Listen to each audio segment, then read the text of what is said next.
नमस्कार, आप देख रहे हैं हल्ला बोल टीवी। मैं हूं दीपक शर्मा। उपेंद्र कुशवाहा के बेटे दीपक प्रकाश एमएलसी बन गए हैं।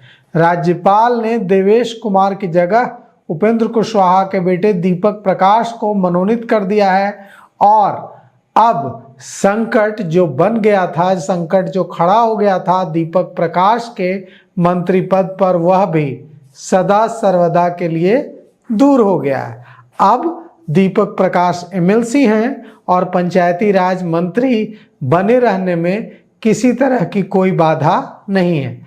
बिहार के पंचायती राज मंत्री और उपेंद्र कुशवाहा के बेटे दीपक प्रकाश एमएलसी बन गए हैं। राज्यपाल ने उन्हें बीजेपी नेता देवेश कुमार की जगह मनोनीत किया है। 5 दिन पहले ही देवेश कुमार ने एमएलसी पद से इस्तीफा दिया था। गुरुवार को यानी कि 30 जुलाई को सुप्रीम कोर्ट ने दीपक प्रकाश से जुड़ी याचिका पर सुनवाई की थी और सुप्रीम कोर्ट में दीपक प्रकाश के मंत्री पद पर बिना विधायक, बिना एमएलसी बने रहने पर सुनवाई के दौरान सुप्रीम कोर्ट ने कहा था कि मंत्री दीपक प्रकाश न तो विधानसभा के सदस्य हैं और न ही विधान परिषद के, लेकिन वे मंत्री पद पर हैं। इसके बाद तुरंत देवेश कुमार ने 31 जुलाई को विधान परिषद के सभापति अवधेश नारायण सिंह को अपना इस्तीफा सौंप दिया था। देवेश कुमार 17 मार्च 2021 को राज्यपाल के कोटे से मनोनीत होकर एमएलसी बने थे। उनका कार्यकाल 2027 तक था। अब दीपक प्रकाश को एमएलसी बनाने के लिए देवेश कुमार से इस्तीफा दिलवाया गया था। 15 अप्रैल 2026 को नीतीश कुमार के इस्तीफा देने के बाद सरकार बदल गई थी, नई सरकार बनी थी। दीपक प्रकाश का मंत्री पद भी खत्म हो गया था। इसके बाद वे लगभग 22 दिनों तक मंत्री भी नहीं रहे थे। 7 मई 2026 को जब मुख्यमंत्री सम्राट चौधरी के नेतृत्व में नई सरकार बनी तो दीपक प्रकाश दोबारा मंत्री बने, लेकिन वे न तो विधानसभा के सदस्य थे और न ही विधान परिषद के। इसे लेकर विवाद चल रहा था।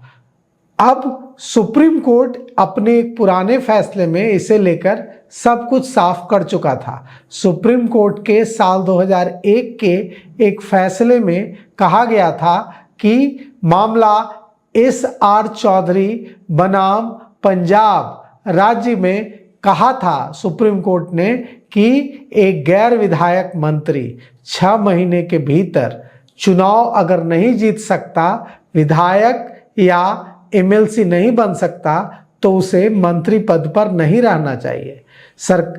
वहां क्या हुआ था पंजाब में कि एक गैर विधायक मंत्री 6 महीने में चुनाव नहीं जीत सका था। बाद में सरकार में बदलाव हुआ था और फिर से उसे मंत्री बनाया गया था। तब सुप्रीम कोर्ट ने कहा था कि संविधान का अनुच्छेद 164(4) की जो सुविधा है, 164 संविधान के अनुच्छेद 164(4) के तहत मिलने वाली जो 6 महीने की छूट की सुविधा है, यह सिर्फ एक अस्थायी व्यवस्था है। इसका बार बार इस्तेमाल नहीं किया जा सकता। अगर कोई गैर विधायक बिना एमएलए एमएलसी के मंत्री बना है तो 6 महीने के भीतर उसे एमएलए या एमएलसी बनाया जा सकता है।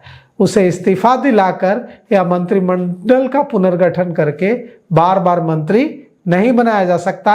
ऐसा करना संविधान की भावना के खिलाफ होगा। तो साफ था कि जल्द से जल्द उपेंद्र कुशवाहा के बेटे दीपक प्रकाश को एमएलसी बनाने के सिवा कोई चारा नहीं था। तो सरकार ने देवेश कुमार का इस्तीफा करवाया और दीपक प्रकाश को एमएलसी बना दिया है। अब दीपक प्रकाश पंचायती राज मंत्री बने रहेंगे। लेकिन एक बड़ा सवाल है जो हम आपके लिए छोड़ जाते हैं। सवाल ये है कि क्या ये परिवारवाद की पराकाष्ठा नहीं है? भारतीय जनता पार्टी परिवारवाद के खिलाफ बोलती है। इससे बड़ा परिवारवाद का उदाहरण भारत के इतिहास में शायद ही कोई दूसरा हो, जब किसी के मंत्री पद को बचाने के लिए सिर्फ इसलिए कि वो किसी बड़े नेता का बेटा है, इस तरह से उसे पहले कई महीनों तक मंत्री कर रखा जाता है बिना किसी सदन का सदस्य के, और जब मामला सुप्रीम कोर्ट में जाता है तब एक एमएलसी का इस्तीफा करवाकर उनकी जगह मनोनीत किया जाता है। तो कुल मिलाकर यह परिवारवाद का उदाहरण है या नहीं, आप अपनी राय बताइएगा जरूर कमेंट कर। तो फिलहाल इस पेशकश में इतना ही। आगे की खबरों के लिए देखते रहिए हल्ला बोल टीवी। शुक्रिया।